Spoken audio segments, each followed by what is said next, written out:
Buenas tardes, queridos hermanos. Estamos aquí sin poder salir, encerrados, algunos, otros con su responsabilidad siendo personal esencial trabajando, por los cuales oramos para que el Señor les bendiga y les cuide, pero con esta oportunidad que colocan las redes sociales y esta tecnología con la que disponemos en este tiempo de poder a través de este medio comunicarnos. Cuán bueno ha sido Dios, que nos permite en estas circunstancias tan dolorosas tener la oportunidad de estar cercas, al menos a través de este medio. Tengo algunas cosas en el corazón que quisiera compartir con mis hermanos. Ustedes permítanme que lo haga de una manera coloquial, sin el beneficio de los recursos de la retórica o de la humilía. Dejamos de lado la retórica y la humilía para otra oportunidad. Siento en mi corazón que tenemos una enorme responsabilidad en este tiempo en particular. Quienes tenemos algunos años de poder aceleradamente comunicarle a los más jóvenes todo aquello que por distintas razones no logramos hacer tiempo atrás. Ellos tienen que saber, como a veces cantamos. Ellos tienen que desarrollar la habilidad, para eso tenemos que estar cerca, para que ellos sepan de qué forma, cuándo, de qué manera, qué cosas sí, qué cosas no.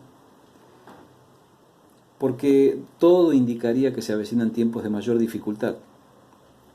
Mire, yo no soy profeta, aunque tengo nombre de tal, pero cuando uno analiza la información dura y pura, uno llega a la conclusión de que con todos los puestos de trabajo que se han perdido, con todas las vidas que se han perdido, con todo el dolor que esto ha ocasionado, tendremos que enfrentar una realidad diferente a la que vivimos hasta antes de este problema. Nosotros en la República Argentina no somos un país europeo, ni tampoco somos un país del primer mundo. Eso significa que no tenemos el recurso, el respaldo, los ahorros que otros tienen en otra parte del planeta.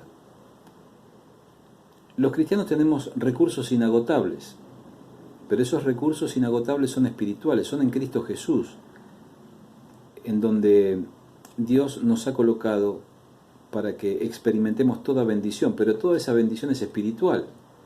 Ahora, esa bendición espiritual a veces se modifica, muta, cambia y se transforma en una enorme bendición material. Cuando un corazón impulsado por el Espíritu Santo siente la necesidad de hacer una tremenda ofrenda para algún uso en particular y esa ofrenda llega y las personas abren el corazón y observan y se gozan porque Dios ha tenido cuidado de ellos. Esto es algo que siempre sucederá porque usted sabe, estamos en casa pero la iglesia sigue victoriosa su carrera triunfal hacia la eternidad. El Espíritu Santo sigue comunicando el mensaje poderoso del Evangelio a través de distintos medios y las personas siguen convirtiéndose. Los corazones siguen sanándose. El Espíritu Santo sigue promoviendo el arrepentimiento sincero, es decir, el cambio de mentalidad de los cristianos para que estemos mejor equipados y que trabajemos con mayor dedicación. Eso el Espíritu Santo lo sigue haciendo. Así que, siendo este un tiempo para la reflexión, para la consideración de cosas que deben quedar atrás y otras que nos encontraremos delante, les invito a considerar dos textos de la Biblia allí en la Epístola de Santiago que son aleccionadores porque nos presentan dos actitudes enfrentadas que tienen mucho que ver una con la otra. Dice Santiago capítulo 4 versículo número 13: vamos ahora, los que decís, hoy y mañana iremos a tal ciudad y estaremos allá un año y traficaremos y ganaremos, cuando no sabéis lo que será mañana, porque ¿qué es vuestra vida? Ciertamente es neblina que se aparece por un poco de tiempo y luego se desvanece. En lugar de lo cual deberías decir, si el Señor quiere viviremos y haremos esto o aquello. El segundo texto está allí en el capítulo 5. Vamos ahora ricos, llorad y aullad por las miserias que os vendrán. Vuestras riquezas están podridas y vuestras ropas están comidas de polilla. Y sigue un pormenorizado detalle de la conducta impía de estos ricos. Versículo número 7. Por tanto, hermanos, tened paciencia hasta la venida del Señor. Mirad cómo el labrador espera el precioso fruto de la tierra, aguardando con paciencia hasta que reciba la lluvia temprana y la tardía. Tened también vosotros paciencia y afirmad vuestros corazones, porque la venida del Señor se acerca. Qué oportuno es el consejo, y si usted quiere el reproche que hace Santiago para aquellos judíos aparentemente cristianos que estaban en la dispersión, a quienes tiene que amonestar duramente porque se comportaban de forma inapropiada, no estaban haciendo las cosas bien, no se estaban comportando como deben comportarse los auténticos hijos e hijas de Dios. En primer lugar, en el capítulo 4, en el verso 13, encontramos lo que nosotros podríamos definir como los proyectos. Qué tremenda cosa es proyectar sin Dios, sacándolo de la ecuación, dejándolo a un lado. Estos hombres planeaban viajar, ir a un lugar o a otro, estar un determinado tiempo, traficar, es decir, intercambiar, y como consecuencia del intercambio sacar una ganancia, una importante ganancia, y luego regresar, sin tener dificultades.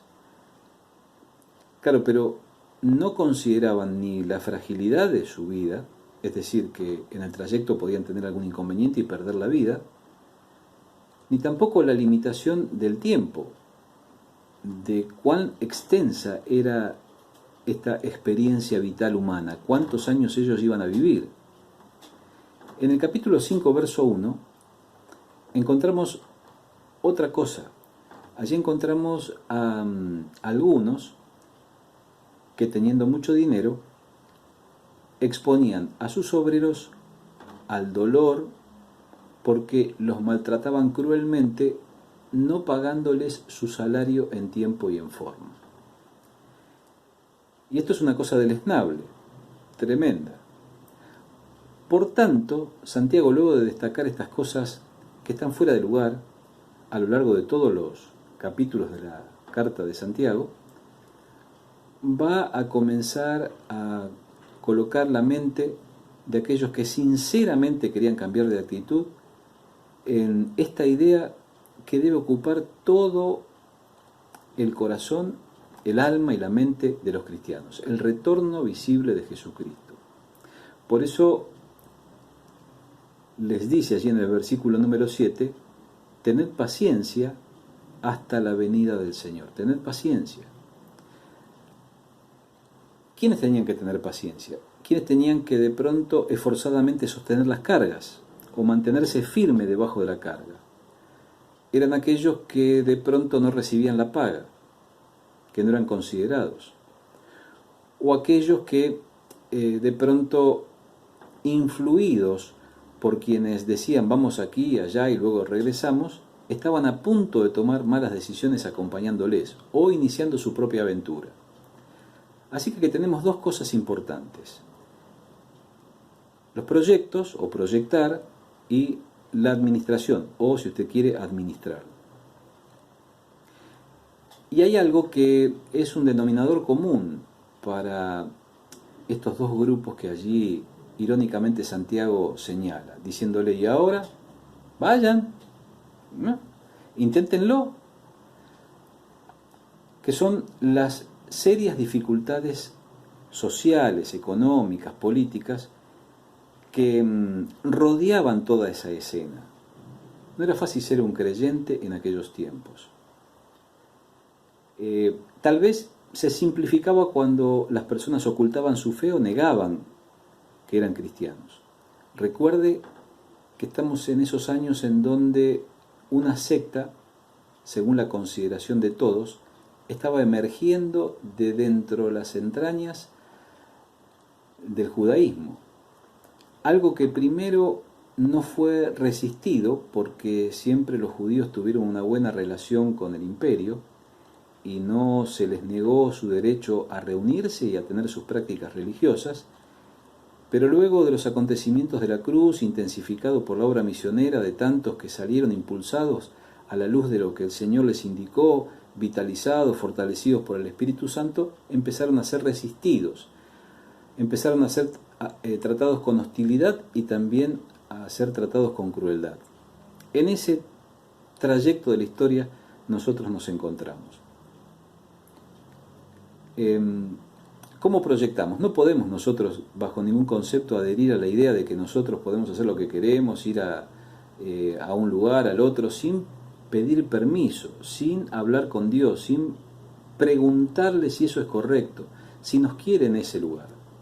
Una de las preguntas que a veces nos formulamos cuando estamos en posición de ir a un lugar o a otro lugar a servir a Dios es si Él nos quiere en ese lugar. Si Él nos quiere, seguramente Él irá delante de nosotros abriendo camino para que las cosas vayan saliendo. Y seguramente también podrá permitir que alguna contingencia suceda para nuestro fortalecimiento espiritual, para que aprendamos cosas que no aprenderíamos de otra forma. Tenemos que proyectar de acuerdo al propósito de Dios. Y esto implica proyectar cuando ya tenemos cierta edad para tomar decisiones, qué carrera he de estudiar, qué tipo de trabajo me gustaría hacer, en qué lugar me gustaría vivir y tantas otras cosas con respecto a cómo ganar nuestro sustento, qué tipo de actividad. Todas estas cosas deben ser colocadas en la presencia de Dios para que Dios vaya mostrándonos con claridad cómo deben ser hechas.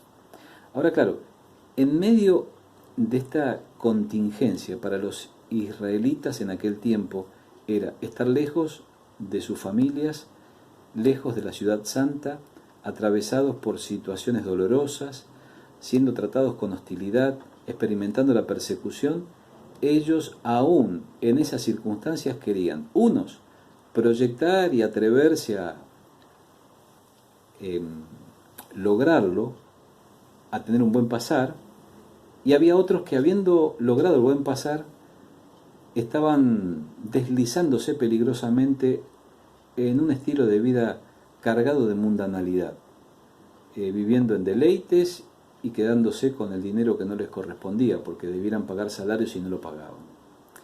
¿Cuán parecido es esto a lo que nos ha sucedido a través del tiempo en distintos momentos de nuestra experiencia en el contacto social con otros? Por eso tenemos que pensar en que tenemos que proyectar conforme a la voluntad de Dios y que tenemos que administrar conforme al plan de Dios. Quiero pensar con todos ustedes en los minutos finales en estas dos cosas importantes. Proyectar conforme al propósito de Dios. Tengo que depender cada día. Mire, tenemos que olvidarnos de esto de nos sintonizamos en el canal cristiano evangélico solamente los fines de semana. Tenemos que estar conectados con Dios todos los días. Tenemos que terminar aquellas cosas que empezamos. No podemos dejarlas allí a medio terminar. Algunos por ahí, por distintas razones, tal vez por juventud, eso lo experimenté yo siendo joven, nos involucramos, hacemos algo y después bajamos los brazos. Pero eso es normal cuando sucede una o dos veces en una franja etaria en nuestra vida. Pero no es normal cuando ya somos personas adultas, maduras o mayores, como es nuestro caso. No podemos dejar exhibido nuestro desorden, tenemos que tener nuestros asuntos al día, arreglados, no tener cosas pendientes, sería la idea. Los viajeros de antaño, cuando emprendían una marcha, arreglaban sus cuentas, pagaban sus deudas y se despedían, porque no sabían si iban a regresar, porque se exponían a una enorme cantidad de dificultades y peligros. Tenemos que redescubrir la fidelidad de aquellos que admiramos en las historias de la Biblia, para que nuestra historia, aunque pequeña, también brille. Emocionarnos con lo que hicieron hombres en el pasado, sin recursos. Miren, en el pasado no había teléfonos, no había computadoras, no había medios de comunicación, no había medios de transporte, no había automóviles, colectivos, bicicletas, no existía. Sin embargo, hombres avesados, entregados, llenos de pasión, comunicaban el Evangelio, lo llevaban de ciudad en ciudad, recorriendo largas extensiones de territorio. Qué ejemplo inspirador para nosotros. Tenemos que aprender a administrar conforme al plan de Dios. Miren, para poder hacer esto tenemos que tener en claro primero que todo es de Él. Tenemos que quitar esta idea que a veces, tal vez de manera subrepticia o de forma imperceptible, se instala en nuestra conducta. Nosotros administramos suponiendo de que son recursos propios y en realidad este es un tiempo para que nosotros repensemos esta actitud. Tenemos que ejercitarnos generosamente en el acto de dar. Siempre tuvo que ser así, pero principalmente en este tiempo, porque no sabemos cómo va a resultar la economía después de este problema. Y cuántos de nuestros queridos hermanos van a tener necesidad y tendremos que salir a su auxilio. Y tal vez usted o yo necesitemos, y hay otro que tendrá que responsablemente dar de aquello que ha ganado a través de su trabajo, que tiene porque es propio, y compartirlo. Así que esta es una responsabilidad recíproca de todos nosotros como cuerpo. Tenemos que aumentar significativamente nuestras ofrendas. Tenemos que designar inteligentemente los montos de ayuda económica. Esto es importante también. Tenemos que preguntarle a la persona del Espíritu Santo dónde, de qué manera, aquellas ofrendas que ya forman parte de un compromiso con la iglesia, con las obras que se realizan, con las obras de extensión, pero también esforzarse para alcanzar a más y a otros. ¿Por qué? Porque es probable que muchos de nuestros hermanos pierdan el trabajo y que tengan alguna necesidad y la iglesia tiene que tener los recursos para poder administrar más y mejor. Mire, nosotros hemos visto muchas cosas que son sobrenaturales, cómo Dios ha hecho cosas grandes con recursos pobres, cómo Dios se ha glorificado en la vida de algunos hombres y mujeres sencillas que han demostrado que estaban dispuestos a perderlo todo por amor de Jesucristo, entregando enormes ofrendas. Nosotros hemos sido testigos. Y este es un tiempo para que esto que es sobrenatural, es espiritual y es glorioso también suceda.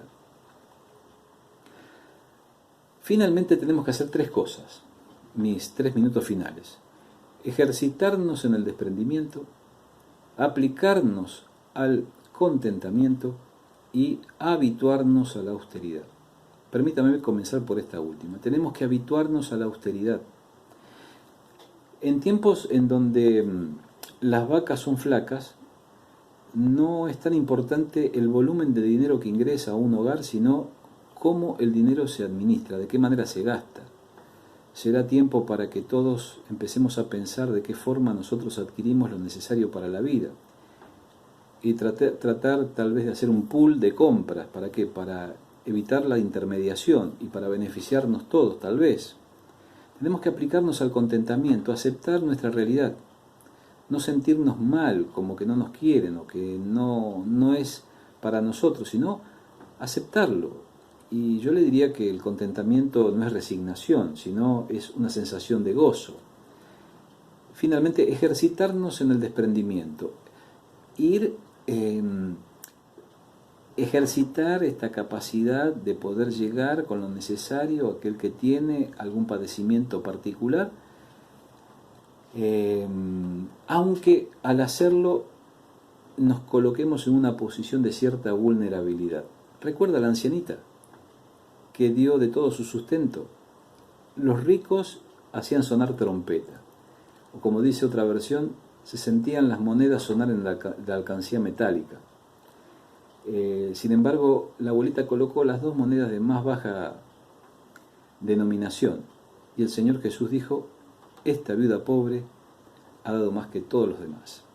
Ojalá, querido hermano y querida hermana, que este tiempo en el que parecieran que las dificultades son tantas que no van a poder tener respuesta, y en un sentido, en términos humanos, tal vez no las tengan, nosotros, los hijos del Rey, podamos brillar como luminares en el mundo, que podamos seguir siendo sal y luz, que podamos con nuestra seguridad, con nuestra esperanza, con nuestro equilibrio emocional, demostrar que hay algo diferente en nosotros, que tenemos la esperanza nuestra colocada en algo que es seguro, que es cierto, que acontecerá. Santiago termina allí en el versículo número 7 instándonos a que nosotros tengamos paciencia. Por todo esto, por tanto, hermanos, tened paciencia hasta la venida del Señor. Colócate en esta actitud de paciente espera de aquellas cosas que Dios hará o aquellas que otros lograrán en un futuro cercano. Piensa detenidamente en aquellas cosas que quedaron atrás. Piensa en las que tienes que dejar bien atrás en el pasado, pero también reflexiona en aquellas que tienes que importar, que tienes que incorporar en tu práctica cotidiana. El estudio de la Escritura, el momento devocional, la meditación profunda, la acción solidaria y todo lo que debe caracterizar la vida de un auténtico hijo de Dios. Que el Señor te bendiga y me bendiga en este tramo final de la historia de lo que se conoce como la Iglesia Gloriosa de Jesucristo. Que Dios te bendiga.